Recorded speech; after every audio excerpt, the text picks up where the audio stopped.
Alerta geral, uma medida provisória acaba de mudar tudo sobre como você declara bitcoins e outras criptomoedas. Então, se você investe em cripto, você precisa assistir isso nesse momento. Eu sei, muita gente investe em cripto achando que é um território livre, que não dá nada, que a Receita Federal não tem como saber dos seus ganhos, e que aquela isenção de 35 mil reais parecia que seria eterna, não é mesmo? Aquele pensamento que nunca vão te pegar, né? Mas e se eu te dissesse que essa invisibilidade, ela acabou? Uma nova medida provisória, a MP 1303, foi aprovada e não só traz uma alíquota maior para seus lucros, como ela sugere o fim daquela isenção para cripto. E pior, a Receita tem muitos mecanismos eficientes para te encontrar e eu quero te mostrar isso nesse vídeo. Eu sou o Vinícius Trapazon, investidor profissional em criptoativos, eu já ganhei milhões de dólares pessoalmente investindo e hoje eu ajudo centenas de pessoas a fazer o mesmo através do trabalho profissional da Target, sem promessa de retorno, sem ficar com o dinheiro de ninguém e sem vender nenhum curso. Então, se o interesse é por ter retorno investindo, já se inscreve no canal e ativa o sininho para não perder nenhuma atualização. Sim. Primeiro ponto, as mudanças na lei. Deixa eu dar uma repassada rápida aqui nos principais pontos que mudaram na legislação.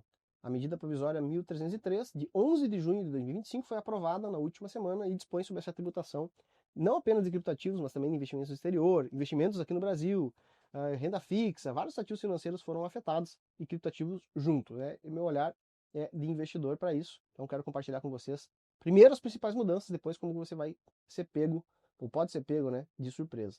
Primeira coisa, quais os pontos relevantes aconteceram? Nós tivemos uma alíquota que foi unificada. Até agora, até o momento, era possível você pagar 15% de imposto sobre os lucros auferidos em criptoativos. Comprei Bitcoin, vendi de novo com lucro, sobre a diferença positiva desse ganho, você pagaria 15% até então. A partir de agora, esse lucro passa a ser de 17,5%. Isso é muito substancial, é um aumento de impostos na veia, assim, na cara, com fins arrecadatórios. A mesma coisa está acontecendo com outros criptoativos, isso passou a ser cobrado também de quem investe no exterior com ações. A encrenca toda é que o imposto aumentou. Ela só se tornou benéfico para quem movimentava muitos milhões. Então, algumas faixas de lucros realizados a partir de milhões de reais, antes sofriam uma alíquota de imposto progressiva e a partir de agora está, né, acertado 17,5%, fica definido. Então, para multimilionários ficou até mais barato o imposto e ficou mais pesado para quem está começando. Havia também um limite de isenção de 35 mil reais por mês para vendas realizadas no Brasil. Isso tinha ficado uma confusão, porque havia uma legislação nova aqui que parava já investimento em criptoativos a investimento no exterior, mas e ao mesmo tempo havia uma medida que permitia que no Brasil você vendesse até um limite de isenção de 35 mil reais em corretoras brasileiras. E agora, com essa medida provisória, isso foi unificado realmente e mudou completamente. Não há mais isenção, simplesmente porque foi retirado os impostos sobre criptativos do regime de ganho de capital. Então, antes tinha uma coisa meio mista e que era possível interpretar, era possível, né, realizar lucros dentro do limite de isenção e agora não há mais. Acabou a isenção, porque tiraram os criptativos do ganho de capital e passaram a colocar nesse novo regime de tributação. Isso, claro, que pesa muito mais para pequenos investidores, que a maior parte das pessoas estão enquadradas nessa característica. Faz muita diferença poder vender 35 mil reais por mês isento de impostos, né? E não ter que fazer uma contabilidade complexa como agora será necessário. A partir de 1º de janeiro, essas operações todas, né, passam, essas regras todas passam a valer e perdas em operações com criptoativos também podem ser compensadas, assim como eram possíveis ser compensadas em ações, agora podem ser compensadas em criptoativos, mas elas não podem ser compensadas entre ações e criptoativos. Você só pode compensar entre criptoativo com criptoativo.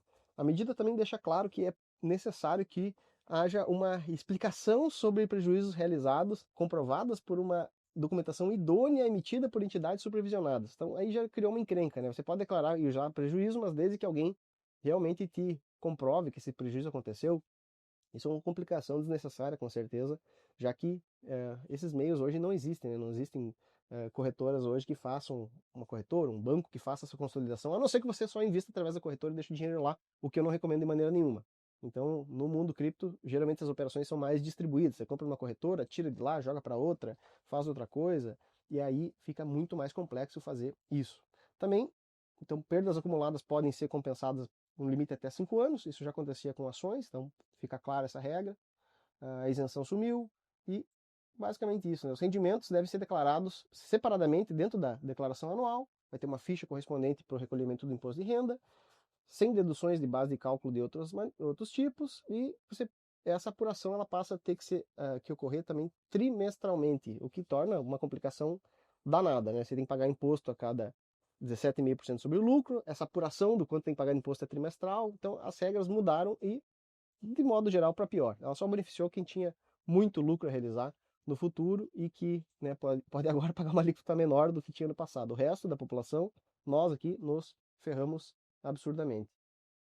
Por que declarar? Talvez seja uma pergunta muito interessante, né? Muitas pessoas falam, raciocinam na perspectiva de que declaração de cripto não existe, eu não vou fazer isso nunca, isso é uma maluquice. Eu vou entrar no primeiro detalhe, que é o segundo detalhe vai ficar mais claro, que vão te pegar se você não declarar, tá? Mas o primeiro ponto é que sempre que a minha principal abordagem, falar com pessoas que têm realmente valor para investir. Eu olho criptoativos como veículos de investimento, então não vale a pena investir R$ 1.000 para duplicar, ou triplicar. Você não vai fazer nada com R$ 3.000. Você vai ter que investir em valores relevantes, né? R$ 100.000, mais do que isso, para na hora que você conseguir um fator de multiplicação, você tenha realmente o que fazer com esse dinheiro, ele faça alguma diferença na tua vida. Essa é a minha perspectiva sobre investimentos. E quando você vai falar com pessoas que vão investir essa grandeza de valor, ou milhões de reais para mais, você tem um problema. Essas pessoas não querem deixar o dinheiro frio, elas demoraram muito para guardar esse dinheiro, conquistar patrimônio, demoraram muito tempo para chegar no patamar de ter R$ 1 milhão trabalhando, demora muito, né? Exige muito esforço. Então ninguém quer dizer para a Receita Federal que eu perdi esse valor, eu não tenho mais, sumiu. Ao contrário, todo mundo quer compor patrimônio do ponto de vista contábil. Isso é uma inteligência que a tributação te permite fazer. Você consegue utilizar a regra da Receita a seu favor, desde que você vá compondo o seu patrimônio ao longo do tempo, pagando imposto que precisa, claro, para isso. Você consegue desenhar na declaração do seu imposto de renda uma forma de compor o seu patrimônio. Ao longo do tempo, o seu patrimônio vai ficando maior, maior, maior, maior. E isso é muito importante, né? Dado que você trabalha um monte e já paga impostos para receber esse dinheiro. Tá? Esse é o primeiro ponto. Então, quando a gente fala de valores relevantes, é do interesse do investidor declarar esses valores. Não é do interesse do investidor sonegar, esconder. Tá? Isso é mais a cabeça de quem tem muito pouco dinheiro para investir mesmo, ou está começando, né? Ou acredita demais aí em libertarianismo, que é uma lógica desconectada da realidade. Agora, como é que você pode ser identificado, né, mesmo que você acredite nesse monte de loucura? Você pode ser identificado de várias maneiras diferentes. No passado, você já deve ter ouvido falar que as pessoas diziam, Bitcoin é uma moeda de traficante. Até pouco tempo atrás, aí o CEO do JP Morgan falava esse tipo de coisa, né? Que Bitcoin nunca vai ser legalizado, que é uma maluquice, e que era contra, que era coisa de traficante. E, no entanto, hoje, se você for colocar R$ 100.000 numa corretora, você vai ter uma dor de barriga danada. Porque a papelada que é necessária, você tem que mandar seu imposto de renda, você tem que mandar comprovante de recebimento, comprovante de salário. Não é uma coisa simples de se fazer. Você precisa realmente ter muita documentação que embase a origem dos recursos para que você possa mandar para a corretora e aí sim passar a investir. E se você quer investir a partir de P2P, eu vou comprar de alguém que vai me vender diretamente. Pessoas que movimentam valores relevantes, que prestam serviço, hoje também exigem essa documentação. Então não é bem assim hoje para você pegar R$ 100.000, um valor maior, e fazer essa intermediação. No nome de alguém, isso vai ficar registrado através de uma intermediadora de pagamentos. Isso vai passar por uma intermediadora de pagamentos que vai estar sujeita a uma regulação do Banco Central ou de outra autarquia. Então a questão toda é, não tem mais como fugir da encrenca de se identificar na hora de fazer compras.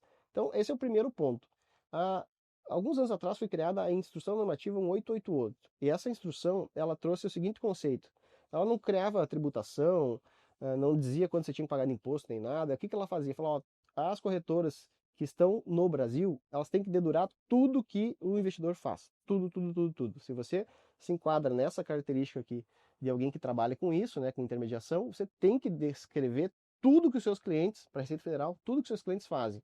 E se você for olhar ali no detalhe dessa descrição que ela faz, que é automatizada, ela vai dizer assim, comprou a tal preço, vendeu a tal preço, sacou da corretora, levou para tal outra carteira, então vai ter um nível, ou então permuta, tem que é uma outra coisa. Se você já viu algum serviço do tipo, passa o cartão e desconto de cripto, isso vai ser declarado para a Receita Federal também. Acho que isso é uma coisa que muito pouca gente sabe. Então você tem a sensação falsa de que, botei criptoativos na corretora e vou gastar com o cartão de cripto, né? Ninguém vai ficar sabendo. Não, pelo contrário, isso vai tudo ser tributado ao longo do tempo. Pelo menos a Receita Federal vai ficar sabendo disso. E foi isso que eles tentaram garantir quando eles criaram essa instrução normativa, que eles fossem saber de tudo que você faz. Queira ou não queira, eles vão ficar sabendo de tudo. O segundo ponto é, não só eles sabem de tudo, como se você fizer para uma corretora estrangeira que não for parceiro do governo e não fizer essa declaração aí para a Receita Federal, você é obrigado a fazer isso. Se você não fizer, você é culpado, você vai pagar multa também. Então criaram uma multa proibitiva também nesse sentido. Então, de certa maneira, ou você está fazendo para uma corretora brasileira, ou você é obrigado a um conjunto de obrigações que são absurdas, na verdade, que é muito, muito difícil de serem cumpridas. Até por isso que essa regulação aí está sendo revista nesse momento. Então, elevado é o nível de exigência, é impraticável. Na verdade, o conjunto de regras que você precisa cumprir se você investe por conta ou através de uma corretora do exterior. Então, vamos lá, junta isso com eu quero investir valores relevantes. Corretoras me deduram e sabem e vão contar para a Receita Federal tudo que está acontecendo. Soma isso com o fato de que você que a blockchain, né, que é a tecnologia dos criptoativos, ela é totalmente transparente e você tem um ambiente perfeito para a Receita Federal saber tudo que você faz, de qualquer maneira. Então não é possível mais movimentar valores relevantes sem que alguém fique sabendo. Não tem mais como, não tem mais jeito. Você é identificado de largada. Então, a instrução normativa obrigou as corretoras a fazer essa declaração, né? E se você não fizer por conta, você vai ser multado. Como que eles podem te identificar, então? Vamos lá. No saque, a hora que você tirar de uma corretora estrangeira, que seja, né, e colocar em reais, isso vai ficar registrado. No depósito, então, as corretoras vão te entregar por conta da IN 1888. No P2P, comprando de alguém que seja sério, movimento de valores aí que você não arrisque mandar dinheiro para o cara e sumir, eles vão te identificar também, assim como a corretora já faz. Na movimentação interna da corretora, tudo vai ser descrito para a Receita Federal. É muito provável que mesmo corretoras ditas estrangeiras, como a Binance, Bybit, mas que têm algum vínculo com o Brasil, hoje tem CNPJ no Brasil, também façam isso, tá? Isso é uma coisa que é uma área nebulosa, ninguém tem certeza, mas um belo dia você vai tomar um susto se você considerar que ninguém sabe de nada e pode ter certeza que você vai ter uma dor de barriga em algum momento nos próximos 5 anos, que é o modus operandi da Receita. E deixa a coisa escalar e depois senta a porrada em você.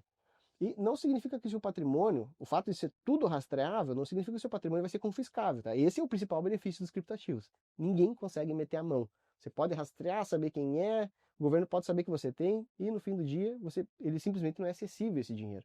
Então ele é sim uma estratégia de proteção ao confisco, né, e à coerção do governo. Mas você tem que entender até que ponto você está protegido. Então não é possível se esconder usando criptativos. É pelo contrário, é uma rede extremamente transparente e o governo inventou essa forma engenhosa de saber de tudo que você faz, utilizando um regramento para entidades reguladas. Recapitulando, então, nós temos uma nova alíquota unificada de 17,5%, extinção dos R$ 35.000 de isenção, tudo isso a partir de 2026. Novas regras para compensação e, claro, diversas formas que a Receita Federal pode rastrear os seus investimentos e identificar suas movimentações, desde movimentações, saques de corretoras, movimentações peer-to-peer e até on-chain. Não dá mais para ignorar isso. Seja qual for sua estratégia tributária, é importante levar as regras do jogo em consideração. Entender essas regras é o primeiro passo para encontrar as melhores estratégias e evitar problemas sérios com o leão, que ninguém quer isso. Se esse conteúdo te alertou de alguma forma, te ajudou a entender esse novo cenário, então me ajuda a espalhar essa mensagem. Essa informação é crucial para a maior parte dos investidores. Deixe seu like, inscreva-se no canal e para não perder nenhuma atualização sobre esse e outros temas quentes do mundo cripto. E claro, comente aqui a sua maior dúvida sobre essa medida provisória para que eu possa, quem sabe, gerar informações no futuro sobre ela. Se você precisar de ajuda para desenhar uma estratégia de investimentos alinhada com essa nova realidade, levando em conta todas as regras, confira no link na descrição, onde eu apresento uma simulação de investimentos que é uma porta de entrada para investidores com potencial de investimento a resolverem suas dúvidas no detalhe. E lembre-se sempre, a informação é poder, especialmente quando o assunto é imposto e o seu dinheiro. Mantenha-se informado, planeje e invista com consciência. Obrigado por ficar comigo até o final e até o próximo vídeo.